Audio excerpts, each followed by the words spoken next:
Tiffin যখন খেতে খেতে আমরা বোর হয়ে যাই তখন কিছু অন্যরকম মুখরোচক কিছু টিফিন হলে সন্ধ্যাটা ব্যাস জমেই যায়।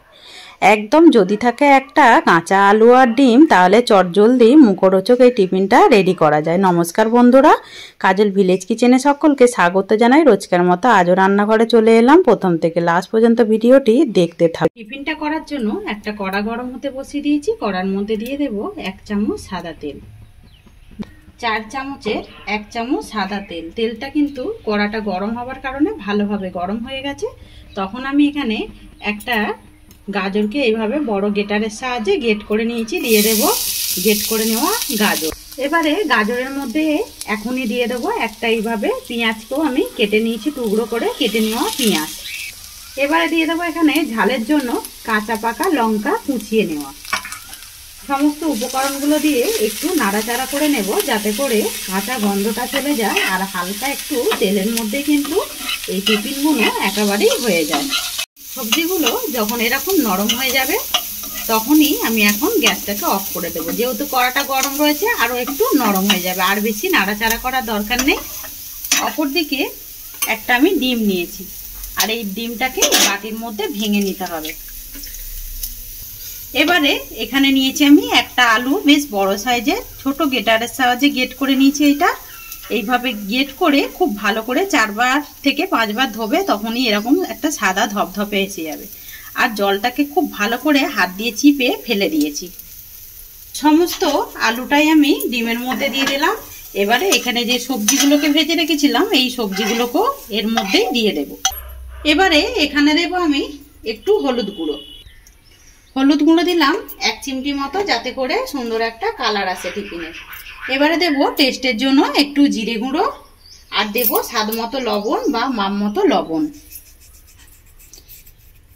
এবারে এর মধ্যে দিয়ে দেব আমি স্বাদ মতো লবণটা দিয়ে দিলাম, আর ঝালটা আপনারা আপনাদের মাপ মতোই ব্যবহার করবেন। এবারে দেব আমি বেশ কিছুটা গোলমরিচ গুঁড়ো, ওই 1/2 চামচের থেকে একটু কম।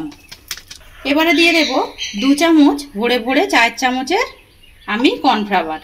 তোমরা চাইলে এখানে আটা বা ময়দাও কিন্তু ব্যবহার করতে পারো। এবারে সমস্ত উপকরণগুলোকে খুব ভালো করে মিশিয়ে নেব। খুব বেশি কর্নফ্লাওয়ার দেওয়ার দরকার নেই, এতে করে দিলে পরে টিফিনের টেস্টটা ভালো হবে, বেশ মুচমুচেও হবে। সমস্ত উপকরণগুলোকে খুব ভালো করে মিশিয়ে নিলাম। বেশ 1 মিনিট ধরে মিশিয়ে নিয়েছি। এর মধ্যে কিন্তু আমি জল দিইনি, যেহেতু এর মধ্যে আলু রয়েছে, লবণ দিয়েছি, এতে করে কিন্তু বেশ জল ছাড়তে শুরু করেছে। ওই জন্য একটা ডিম আর একটা আলুতেই কিন্তু এর মধ্যে হয়ে যাবে। অপরদিকে আমি আবারও গ্যাস অন করে বসিয়ে দিয়েছি। এর মধ্যে হালকা করে একটু সাদা তেল ব্রাশ করে দেব, যাতে করে খুব সহজেই টিফিনগুলো উঠে আসে। বেশ গরম হয়ে গেছে আর তাওয়াটাও কিন্তু ভালোভাবে গরম হয়ে গেছে, ধোঁয়া ছাড়তে শুরু করেছে। এই সময় গ্যাসটাকে একটু আস্তে করে দেব। এখানে যে গোলাটা গুলেছিলাম ঠিক মাঝ বরাবর আমরা একটা লুচির মতো শেপ দিয়ে নেব। আজকের রেসিপি আপনাদের কিরকম লাগছে অতি অবশ্যই কমেন্ট করে জানাবেন। যদি ভালো লেগে থাকে এই চ্যানেলটিকে সাবস্ক্রাইব করে নেবার অনুরোধ রইল। গ্যাসটাকে আস্তে রেখে খুব ভালো করে ভেজে নিতে হবে। এবারে যখন দেখবে ওপরটা এরকম শুকিয়ে এসেছে গাটা, তখনই আমি এই রুটিটাকে উল্টে দেব। কত সুন্দরভাবে ভাজা হয়েছে দেখুন, যেহেতু ডিম রয়েছে একটা সুন্দর কালারও এসেছে। সুন্দর করে বেশ 2 পিঠ ভেজে নিলাম, আর বেশি ভাজবো না। এবারে এটাকে একটা প্লেটের মধ্যে তুলে নেব। একইভাবে সমস্তগুলো আমি ভেজে নিয়ে ফিরে আসছি। ঠিক ওই একইভাবে দিয়ে দেব, দিয়ে সমস্তগুলোকেই ভেজে নেব। একটা সস রেডি করে নেওয়া যাক। এখানে নেব আমি একটা বাটি, বাটির মধ্যে দিয়ে দেব বেশ কিছুটা টমেটো কেচাপ। দিয়ে দিলাম বেশ কিছুটা টমেটো কেচাপ। এবারে দিয়ে দেবো এর মধ্যে আমি বেশ কিছুটা শুকনো লঙ্কাকে এভাবে হাত দিয়ে একটু গুঁড়িয়ে নিয়েছি শিলনোড়ায়, দিয়ে দিলাম শুকনো লঙ্কা একটা। এবারে এখানে দিয়ে দেবো আমি বেশ কিছুটা ডিমকে আমি গেট করে নিয়েছি, মানে একটা ডিমকে বলতে পারো গেট করে নিয়েছি। দিয়ে দিলাম 1 চামচের মতো গেট করে নেওয়া ডিম। এবারে দেবো এখানে বেশ কিছুটা ধনেপাতা, দিয়ে সমস্ত উপকরণগুলোকে খুব ভালো করে একটু মিশিয়ে নেব। আর যেহেতু এর মধ্যে টমেটো কেচাপের মধ্যে লবণ রয়েছে, আমি এক্সট্রা করে আর লবণ দিলাম না। একটা আমি চাটনি রেডি করে নিলাম। এইভাবে একটা চাটনি রেডি করে নিলে তাহলে কিন্তু মানে পরে কাজে লেগে যাবে। এইদিকে সমস্ত রুটিগুলোকেই গড়ে নিলাম। কতটা সুন্দর হয়েছে দেখুন। এবারে এর মধ্যে দিয়ে দেবো আমি এই গড়ে রাখা একটা রুটি। রুটির ওপরে বেশ কিছুটা আমি যেই সস রেডি করেছি এই সসটাকে এইভাবে একটু এভাবে লাগিয়ে দেব। এবারে দিয়ে দেবো ওপর থেকে আমি গ্রেট করা ডিম। এবারে দেব বেশ কিছুটা গ্রেট করে নেওয়া চিজ, দিয়ে দিলাম চিজ। এবারে ওপর থেকে আমি আবারও একটা রুটি এর উপরে ঢাকা দিয়ে দেব। একইভাবে সেম ভাবে অন্য রুটিগুলোকেও এইভাবে আমি ঠিক রেডি করে নেব। আগে এভাবে ঢাকা দিয়ে দেব। তো এখানে আরও একটা রুটি নিয়েছি।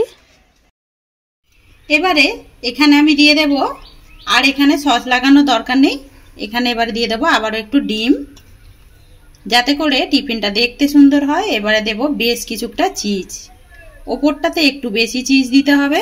যখন এই চিজগুলো গলবে খেতে ভীষণই ভালো লাগবে।